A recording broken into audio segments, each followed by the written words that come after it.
mother of an 11-year-old rape survivor says she feels the justice system has failed her and her child after the alleged rapist was released due to delays in DNA testing. The little girl was raped on the 1st of January 2024. Well, DNA connection as well as testing play a key role in sexual violence cases. The delays and backlogs have sometimes led to a miscarriage of justice for thousands of survivors of sexual violence, especially when you look at children who are affected in increasing numbers in the country. Activists crying foul. They say justice delayed is justice denied. The group came to support the mother of an 11-year-old rape victim who feels failed by the DNA testing delays that have halted her daughter's case. When I'm making the follow-up to the police in charge of the case, he's telling me one thing every day, that he's waiting for the DNA. And then I'm so sad because as I see things, I think I'm not going to get justice because it's been 18 months now. And the delays have led to secondary trauma. I'm not coping. My mind is like I'm somebody who's insane. I don't know. I'm not coping. I can't do anything. I can't eat. I can't sleep because I'm always thinking about this thing, that I'm not getting justice for my daughter. My daughter also was not coping. While the mother is left frustrated, the NPA has confirmed that the perpetrator was released. The matter was previously withdrawn from the roll due to outstanding investigations such as DNA results. Once those investigations are completed, the matter will be re-enrolled. I need justice for my daughter. I want this guy to be arrested. I want justice for my daughter because he was not denying that he did it. He told his family he did it, he was drunk. His family, his mother, his uncle, his dad, they come to my place. I don't know how they find my place, but they arrive to my place and then they insist that they must bribe me with the 15,000 so I can drop the charges. Activists who demonstrated outside the police station say the ongoing delays in DNA testing is another injustice for many victims. I cannot understand how they can delay for almost 18 months. And there are cases that we know that actually happened in January 2025. Those cases have been concluded. How did they manage to get the DNA testing results so quickly? You know, this delay is affecting people. This delay is affecting the family. Imagine the mother is no longer staying with her child. The child is with the relatives in KZN. It is difficult for this child to visit the mother. The mother is depressed. She's also scared for her life.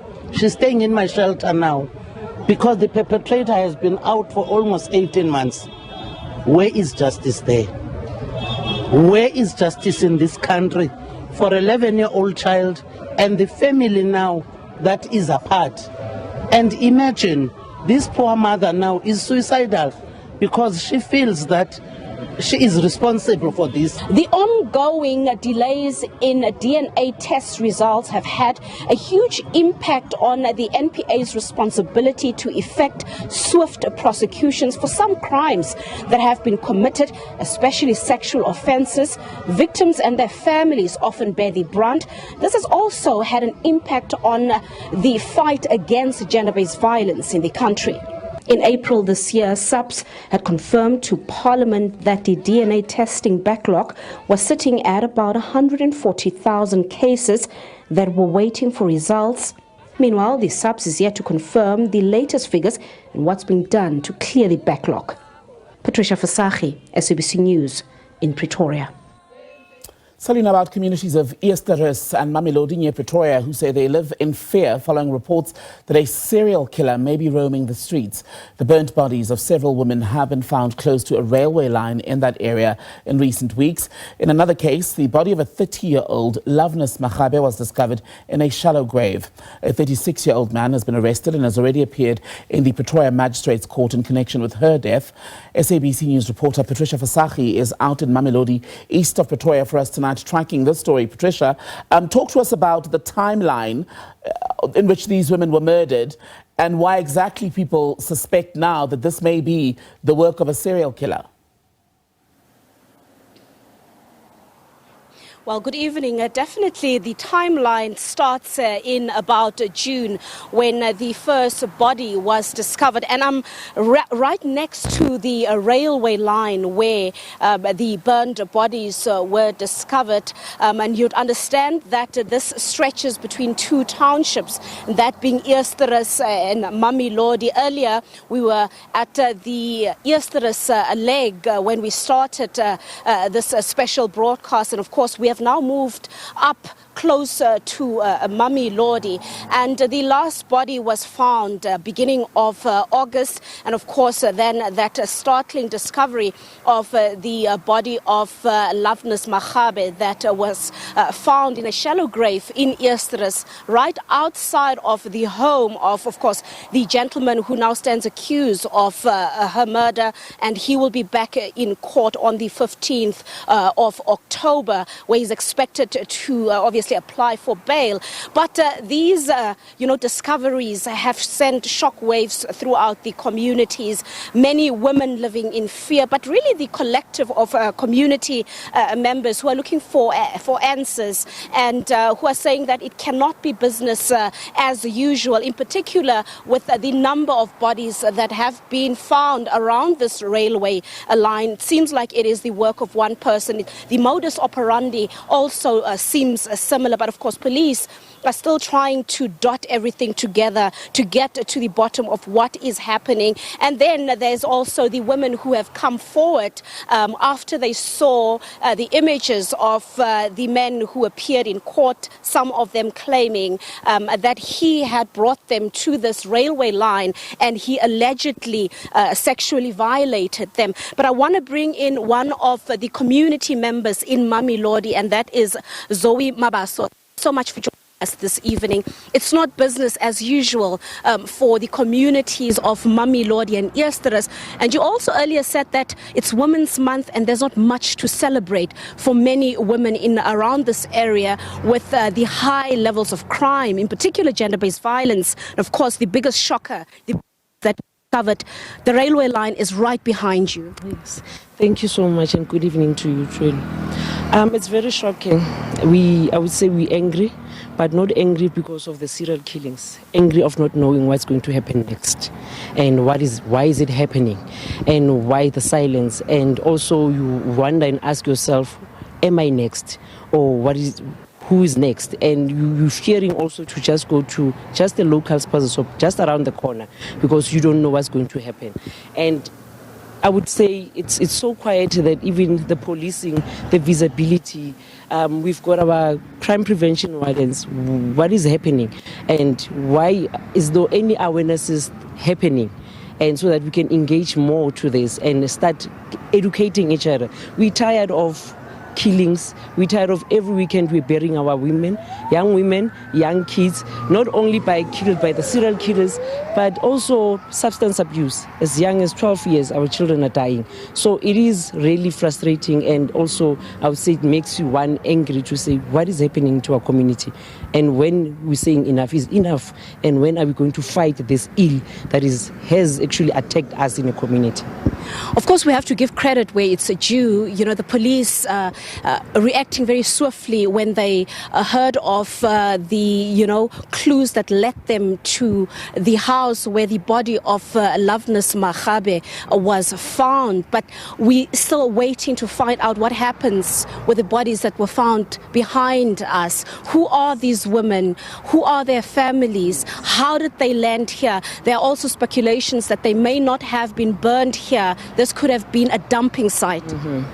Yes, we think that can be used as a dumping site. So also I think with the previous case, as you have highlighted, that the police have done actually a good job in trying to follow the tracing, because actually they got the location, they got some communication that actually helped them to get to where the body was. So it's also some sort of education also to our community members. When you leave your home, say where you're going, share your locations. That will also maybe help the police, they themselves. But I also urge to say we need more also from they themselves, the community safety. What are they also giving us as a community?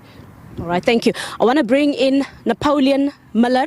He is the CPF chairperson from Eersterust. You've heard your neighbor, Zoe, talking about some of the concerns. It's Women's Month. But instead of women celebrating, many women are living in perpetual fear, wondering who is next. What's being done to try and trace what is happening? I want to say thank you to the viewers that's listening. Today is this interview. From my side, as a CPF chairperson, my heart is even broken. And what's happening in our communities. And I can just say thanks to the police people that have really acted very swiftly and to find this perpetrator in Eersterust, what's happening in Eersterust. And we know this person very well that's staying in Nantes, and a lot of people know him very well and everything. But we can see that normally people are surrounding, and we don't look always around ourselves to see what's happening. If this person is a murderer, or what happening this person can do to others. And you know, I want to say this to the two communities, Eersterust and Mamelodi. Yes, as a CPF and a station commander at Eersterust SABC, we have an action plan that we have put in place from this thing what have happened, the body that we found in Eersterust.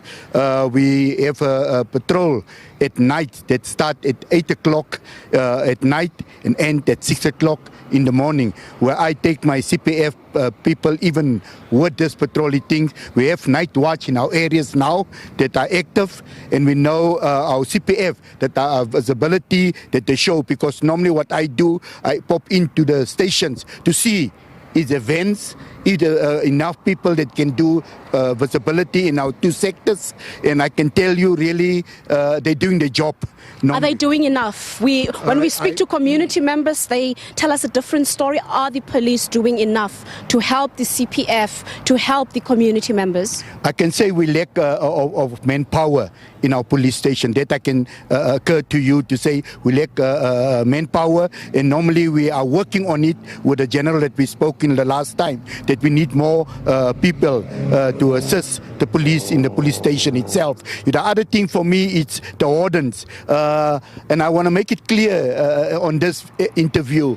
I think there must be a strategy for this wardens, because remember when we have 17 wardens on a shift, and we find out there's only 8 because the others been taken to Rankua, the others have been taken to Seneville, the others have taken to maybe Mamelodi. I think it's not fair, as we have heard that when the Nasser Sufi, the Premier have said the wardens will come in, the mandate is to be in a ward, to come and assist the ward, so that the ward can be looked after in all the hot spots with these wardens. And that is sad to know that this is not what's happening in the police station itself. But I can emphasize again, we need more police people in our area. I just want to bring this to attention.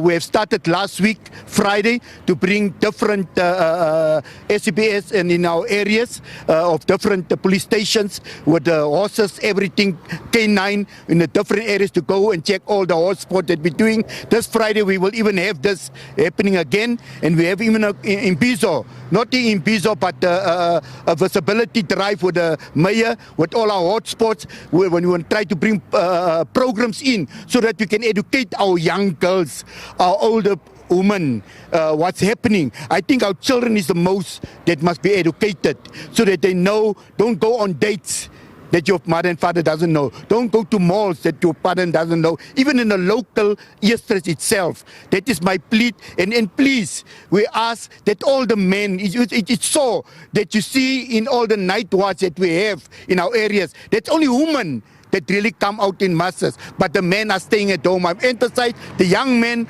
the older men, please to come out, and even the youth that is now operating. There's 2 youths in Eersterust. Please, I'm asking you and begging you, come out and be with us to have a visibility. Just short.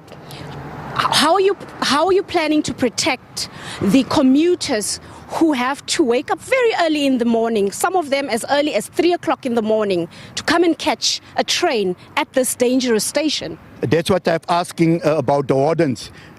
in our meetings on Monday, crime meetings, we emphasize it that the wardens must be dropped off at the hot spots. If I'm talking about hot spots, where the train areas, whereby Eersterust station even itself is not working. But this is what we ask, that must go to all the hot spots so that they can help the people in the street to secure them, having the safety, and they can go to the workplaces. All right, thank you so much. And ultimately what he's saying is that for this to succeed, you need everybody to get involved. No one can sit on the sidelines and just point fingers. The whole community and really all the machinery of the state needs to stand up and get involved. And police need to do thorough investigations to get to the bottom of what happens here. Who is behind these murders? Did they catch the right person? Or is it possible that the serial killer that the community is so scared about is perhaps still lurking and really just watching everything unfold, planning his or her next move? But of course, this is something that is developing. We're trying to get to the bottom of what's happening. But you've heard here, a lot of men and women are trying to figure out how do they come together and how do they protect themselves with the little that they have. Back to studio. Thank you very much for that. Patricia Visagie, SABC News reporter, out in Mamelodi tonight as we track the fears of a community now after rumours that a serial killer may have been, we stress, may have been behind the killings of multiple women whose bodies were found charred near the local train station.